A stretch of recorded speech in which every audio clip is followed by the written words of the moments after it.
was in a hotel lobby and a girl sat by the door, 12 or 14 years of age, and I swear she was no more.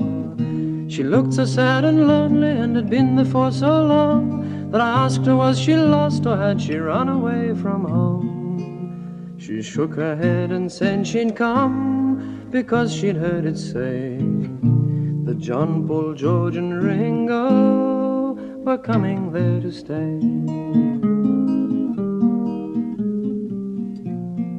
So I sat down beside her and said I'd also heard it say that John, Paul, George and Ringo were coming there to stay. But let me tell you this, I said, for you'll find out by and by that John, Paul, George and Ringo are just like you or I. She said, well, that's what you think, and even if that were true, I'd still love John, Paul, George, Ringo much more than I'd love you.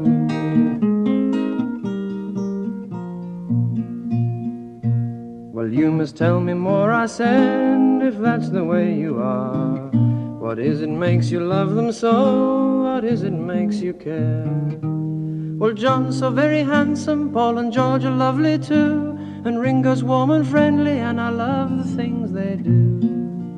It may not make much sense to you, but that's the reason why I'll love John, Paul, George, Ringo until the day I die.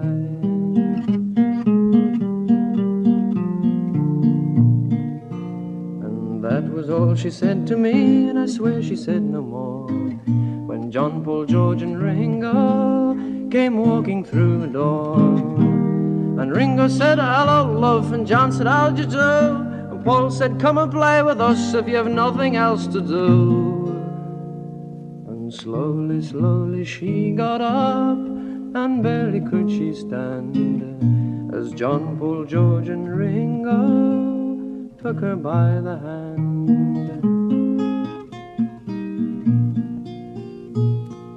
Well, I watched them as they walked away and disappeared from view, and then I turned to go away, for I'd other things to do. And all day long I felt so strange, I thought I was not well, but what it was that bothered me I really could not tell.